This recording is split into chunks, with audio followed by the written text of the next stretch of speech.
This is Selina. ಇವತ್ತು ನಾವು ಬೆಳ್ಳುಳ್ಳಿ ಇನ್ಸ್ಟಂಟ್ ಉಪ್ಪಿನಕಾಯಿ ಮಾಡ್ತಿದ್ವಿ ಆಯ್ತಾ. ನಿಮಗೆ ಇಷ್ಟ ಆದರೆ ನೀವು ರೆಡಿ ಮಾಡ್ಕೊಳ್ಳಿ. ಸೊ ನಾವು ಇವಾಗ ಹೇಗೆ ಮಾಡೋದು ಅಂತ ನೋಡುವ.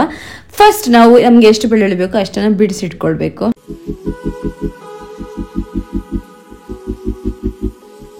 ಅದರಲ್ಲಿ 1/4 ಭಾಗದಷ್ಟು ಬೆಳ್ಳುಳ್ಳಿನ ಹಾಗೆ ಇಟ್ಕೊಂಡು 3/4 ಭಾಗದಷ್ಟು ಬೆಳ್ಳುಳ್ಳಿನ ಅದು ಗ್ರೈಂಡ್ ಮಾಡಬೇಕು. ಫೈನ್ ಪೇಸ್ಟ್ ಅಲ್ಲ, ಜಸ್ಟ್ 2-3 ರೌಂಡ್ಸ್. ಸೊ ಇವಾಗ ನಾವು ಈಗ ಡ್ರೈ ಮಸಾಲೆ ರೆಡಿ ಮಾಡ್ತಾ ಇದೀವಿ. ಡ್ರೈ ಮಸಾಲೆಗೆ ನಾವು ಸ್ವಲ್ಪ ಮೆಂತೆ, ಜೀರಿಗೆ ಮತ್ತೆ ಸಾಸಿವೆ, ನಾನಲ್ಲಿ 2 ತರ ಸಾಸಿವೆ ಯೂಸ್ ಮಾಡ್ತಾ ಇದ್ದೀನಿ, ಯೆಲ್ಲೋ ಅಂಡ್ ಬ್ಲಾಕ್. ನಿಮ್ಮ ಹತ್ರ ಯಾವಿದೆ ಅದನ್ನ ಯೂಸ್ ಮಾಡ್ಕೋಬಹುದು.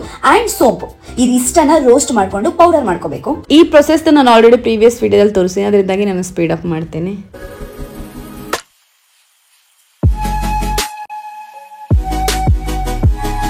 ಈಗ ನಾವು ಒಂದು ಪಾತ್ರೆಯಲ್ಲಿ ಎಣ್ಣೆ ಬಿಸಿ ಆಗ್ಲಿಕ್ಕೆ ಇಡುವ. ಬಿಸಿ ಆದ್ಮೇಲೆ ಅದಕ್ಕೆ ಇಂಗು ಮತ್ತೆ ಸಾಸಿವೆ ಹಾಕಿ ಫ್ರೈ ಮಾಡುವ. ಮತ್ತೆ ಅದೇ ಎಣ್ಣೆಗೆ ನಾವು ಗ್ರೈಂಡ್ ಮಾಡಿ ಇಟ್ಟಿದ್ದೀವಲ್ಲ ಬೆಳ್ಳುಳ್ಳಿ, ಆ ಬೆಳ್ಳುಳ್ಳಿ ಮತ್ತೆ 1/4 ಭಾಗದಷ್ಟು ನಾವು ಇಡೀ ಬೆಳ್ಳುಳ್ಳಿ ತೆಗೆದಿಟ್ಟಿದ್ದೀವಲ್ಲ, ಅದು ಎರಡನ್ನೂ ಹಾಕಿ ಹಸಿ ವಾಸನೆ ಹೋಗೋವರೆಗೂ ಚಂದ ಮಾಡಿ ಫ್ರೈ ಮಾಡಬೇಕು.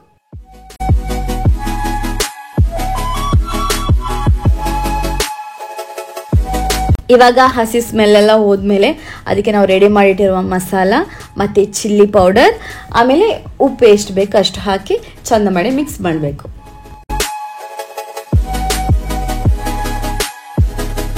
ನಾವು ಹುಣಸೆ ಹಣ್ಣು ನೆನೆಸಿಟ್ಟಿದ್ದೀವಲ್ಲ, ಅದರ ರಸ ತೆಗೆದು ಅದನ್ನ ಸ್ವಲ್ಪ ಗಟ್ಟಿಯಾಗುವವರೆಗೂ ಬಿಸಿ ಮಾಡಬೇಕು. ಉಪ್ಪಿನಕಾಯಿ ಅಂದರೆ ಸ್ವಲ್ಪ ಹುಳಿ ಹುಳಿ ಇರಬೇಕಲ್ಲ, ಸೊ ಅದರಿಂದಾಗಿ ಈ ಹುಣಸೆ ಹಣ್ಣನ್ನು ನಾವು ಆ್ಯಡ್ ಮಾಡ್ತಾ ಇದ್ದೀವಿ.